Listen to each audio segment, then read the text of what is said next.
So friends, Pakistan ತಂಡವು ನಮಿಬಿಯಾ ತಂಡವನ್ನು 102 ರನ್ನುಗಳಿಂದ ಸೋಲಿಸುವುದರ ಮೂಲಕ ಸೂಪರ್ ಹಂಟಕ್ಕೆ ಲಗ್ಗೆ ಇಟ್ಟಿದೆ. ಇದಾದ ನಂತರ ಮಾತನಾಡಿದಂಥ ಪಾಕಿಸ್ತಾನದ ದಿಗ್ಗಜ ಆಟಗಾರರಾದಂಥ ಶೋಯಬ್ ಅಖ್ತರ್ ಹಾಗೂ ಶಾಹೀನ್ ಅಫ್ರಿದಿ ಅವರು ಪಾಕಿಸ್ತಾನ ತಂಡದ ಬಗ್ಗೆ ಹಾಗೂ ಟೀಮ್ ಇಂಡಿಯಾದ ಬಗ್ಗೆ ಕೊಟ್ಟರು ಶಾಕಿಂಗ್ ಹೇಳಿಕೆ. ಅದು ಏನನ್ನೋದನ್ನು ಈ ವಿಡಿಯೋದಲ್ಲಿ ಕಂಪ್ಲೀಟ್ ಡೀಟೇಲ್ಸ್ ಆಗಿ ತಿಳಿಸ್ಕೊಡ್ತಾ ಹೋಗ್ತೀನಿ. ಆದ್ದರಿಂದ ಈ ವಿಡಿಯೋನ ತಪ್ಪದೆ ಕೊನೆವರೆಗೂ ನೋಡಿ.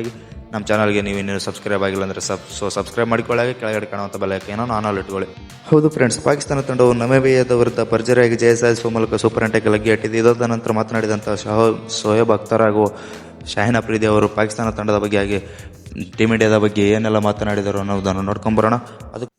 ಅದಕ್ಕೂ ಮುಂಚೆ ಚೂರು ಪಾಕಿಸ್ತಾನ ತಂಡ ವರ್ಸಸ್ ನಮಿಬಿಯಾದ ಹೈಲೈಟ್ಸ್ ನೋಡ್ಕೊಂಬರೋಣ. ಅದರ ಟಾಸ್ ಗೆದ್ದು ಬ್ಯಾಟಿಂಗ್ಗೆ ಬಂದಂಥ ಪಾಕಿಸ್ತಾನ ತಂಡವು ನಿಗದಿತ 20 ಓವರ್ನಷ್ಟಕ್ಕೆ 3 ವಿಕೆಟ್ ಕಳೆದುಕೊಂಡು 199 ರನ್ ಪೇರಿಸಿತ್ತು.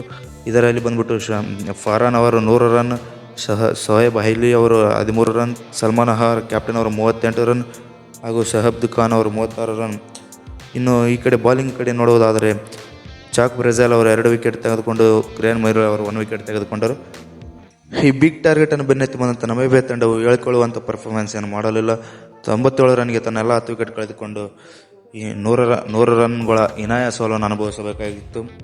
ಇದರಲ್ಲಿ ಬಂದ್ಬಿಟ್ಟು ಲೋಮನ್ ಸ್ಟೆಫನ್ ಅವರು 23 ರನ್, ಜಾಕ್ ಫ್ರೈಲಿಂಕ್ ಅವರು 9 ರನ್ ಮತ್ತು ಅಲೆಕ್ಸ್ ವ್ಯಾಲೆನ್ಸ್ ಅವರು 20 ರನ್. ಇವರು ಬಿಟ್ಟರೆ ಮಿಕ್ಕಿದ ಯಾರ ಬ್ಯಾಟ್ಸ್ಮನ್ಗಳು 2 ಅಂಕಿಯ ಖಾತೆಯನ್ನು ತೆರೆಯಲಿಲ್ಲ.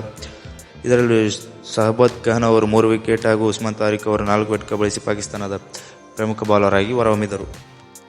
ಇನ್ನು ಇದಾದ ನಂತರ ಮಾತನಾಡಿದಂಥ ಶೋಯಬ್ ಅಖ್ತರ್ ಅವರು ಈ ರೀತಿಯಾಗಿ ಹೇಳಿದ್ದಾರೆ: ಪಾಕಿಸ್ತಾನ ತಂಡವು ಫಾರ್ಮ್ಗೆ ಬಂದಿರುವುದು ನಮ್ಮೆಲ್ಲರಿಗೂ ಸಂತೋಷದ ವಿಷಯ. ಬ್ಯಾಟಿಂಗ್ ಮತ್ತು ಬೌಲಿಂಗಲ್ಲಿ ಒಳ್ಳೆಯ ಪರ್ಫಾರ್ಮೆನ್ಸ್ ಮಾಡುವುದರ ಮೂಲಕ ನಮಿಬಿಯಾದ ವಿರುದ್ಧದ ಪಂದ್ಯದಲ್ಲಿ 102 ರನ್ನುಗಳಿಂದ ಭರ್ಜರಿ ಜಯ ಸಾಧಿಸಿತ್ತು. ಇದೇ ಥರ ಪರ್ಫಾರ್ಮೆನ್ಸ್ ಏನಾದರೂ ಸೂಪರ್ 8 ಪಂದ್ಯಗಳಲ್ಲಿ ಮಾಡಿದ ಪರ್ಫಾರ್ಮೆನ್ಸ್ಗೆ ಏನಾದರೂ ನೀಡಿದರೆ ಈ ಸರ್ತಿ ಪಾಕಿಸ್ತಾನ ತಂಡವು ಕಪ್ ಗೆಲ್ಲುವುದರಲ್ಲಿ ಬೇರೆ ಮಾತೇ ಇಲ್ಲ ಅಂತ ಹೇಳ್ತಾ ಶೋಯಬ್ ಅಖ್ತರ್ ಅವರು ತಮ್ಮ 2 ಮಾತುಗಳನ್ನು ಮುಗಿಸಿದರು. ಇದಾದ ನಂತರ ಮಾತನಾಡಿದಂಥ ಶಾಹೀನ್ ಅಫ್ರಿದಿ ಅವರು ಈ ರೀತಿಯಾಗಿ ಹೇಳಿದ್ದಾರೆ: ಪಾಕಿಸ್ತಾನ ತಂಡವು ಇದೇ ಥರದ ಪರ್ಫಾರ್ಮೆನ್ಸ್ ಏನಾದರೂ ಸೂಪರ್ 8 ಪಂದ್ಯಗಳಲ್ಲಿ ನೀಡಿದರೆ ಈ ಸಲ ಕಪ್ ಗೆಲ್ಲುವುದು ಪಕ್ಕ.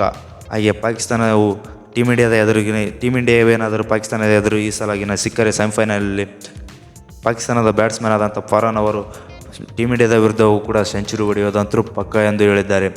ಇನ್ನು ಮುಂದುವರಿಸಿದಂಥ ಅವರು ಪಾಕಿಸ್ತಾನ ತಂಡವು ಇದೇ ಥರ ಕನ್ಸಿಸ್ಟೆಂಟ್ ಪರ್ಫಾರ್ಮೆನ್ಸನ್ನು ಮುಂದುವರಿಸಲಿ, ಹಾಗೆ ಇನ್ನೊಂದು ಬಾರಿ T20 ಚಾಂಪಿಯನ್ ಪಾಕಿಸ್ತಾನ ತಂಡವು ಜಯಭೇರಿಯಾಗಿ T20 ಚಾಂಪಿಯನ್ಸ್ ಅನ್ನುವ ಪಟ್ಟವನ್ನು ಅಲಂಕರಿಸಲಿ ಎಂದು ಆಶೀರ್ವದಿಸುತ್ತಾ ತನ್ನ 2 ಮಾತುಗಳನ್ನು ಮುಗಿಸುತ್ತೇನೆ ಎಂದು ಹೇಳಿದರು. ಸ್ನೇಹಿತರೆ, ನಿಮಗೇನು ಅನಿಸುತ್ತೆ ಸ್ನೇಹಿತರೆ? ಪಾಕಿಸ್ತಾನ ತಂಡವು ಈ ಬಾರಿ ಚಾಂಪಿಯನ್ ಆಗುತ್ತಾ ಅಥವಾ ಗ್ರೂಪ್ ಸ್ಟೇಜಲ್ಲೇ ಹೊರಗೆ ಬರುತ್ತಾ?